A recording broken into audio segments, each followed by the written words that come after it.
আজকে চলমান অধিবেশনের দ্বিতীয় কার্য দিবস ছিল। প্রথম দিবসটি 12 তারিখ হওয়ার পরে 13-14 দুই দিন স্বাভাবিক বন্ধ ছিল, আজকে আবার শুরু হয়েছে। আজকের দিনের কর্মসূচিতে প্রেসিডেন্টের ভাষণের উপরে ধন্যবাদ প্রস্তাব ছিল, 71 বিধিতে কিছু নোটিশ ছিল, প্রশ্ন উত্তর ছিল। আমরা শুরুতেই পয়েন্ট অফ অর্ডারে দাঁড়িয়েছিলাম। আপনারা জানেন যে 12 ফেব্রুয়ারি দুটি নির্বাচন হয়েছে একসাথে, সংসদ নির্বাচন এবং গণভোট, এবং সেটি একটা প্রেসিডেন্সিয়াল অর্ডারের মাধ্যমে হয়েছে। এটা স্বাভাবিক সাংবিধানিক ধারাবাহিকতায় হয়নি। সেখানে অনেকগুলা কথা ছিল, শর্ত ছিল।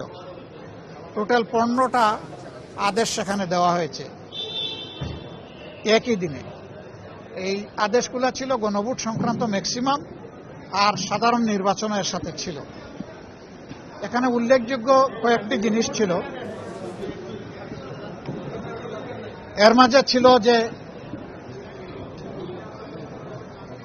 পার্লামেন্ট নির্বাচন গণভোট অনুষ্ঠিত হওয়ার অব্যবহিত পরে স্বল্পতম সময়ের ভিতরে অধিবেশন আহ্বান করার জন্য প্রধানমন্ত্রী লিখিতভাবে প্রেসিডেন্টকে আহ্বান জানাবেন। তাই করেছেন, কিন্তু তিনি একটা করেছেন, আরেকটা করেন না। এটা আমাদের কাছে মনে হয়েছে। ফলে শুধু জাতীয় সংসদের অধিবেশন ডাকা হয়েছে, কিন্তু সংস্কার পরিষদের অধিবেশন ডাকা হয়। প্রথম দিন যেহেতু সময় কম ছিল, এবং আপনারা জানেন যে একটা ইস্যুতে আমরা ওয়াকআউটও করেছিলাম, আমরা সেখানে কথা তুলেছিলাম, কিন্তু সেই কথাটা আমলে নেওয়া হয়নি।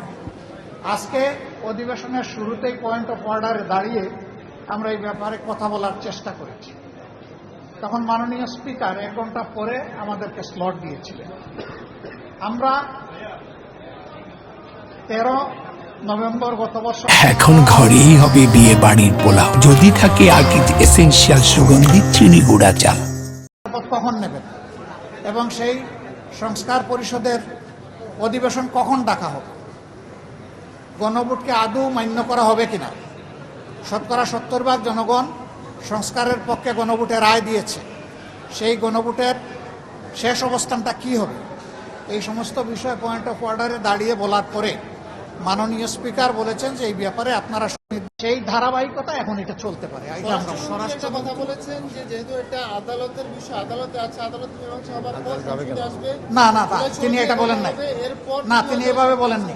তিনি বলেছেন এই ব্যাপারে শুনেছি আদালতেও আশ্রয় নেওয়া হয়েছে, আমি সঠিক জানি না সেইটা কি হবে না হবে। তিনি এই ব্যাপারে ক্লিয়ার কিছু বলেন। আমি কার্য উপদেষ্টা কমিটির বৈঠকে বিষয়টি নিয়ে আলোচনা করার কথা বলা হয়েছে, আহ্বান জানিয়েছেন আপনাকে যে আমরা এটা কার্য উপদেষ্টা কমিটির বৈঠকের সাবজেক্ট মনে করি না। আমরা মনে করি হাউজেরই এটা সাবজেক্ট, এই হাউজে এটা সমাধান হোক, তারপরে যদি ওখানে কথা উঠে ওনারা উঠান আমরা দেখবো। আমি সেটা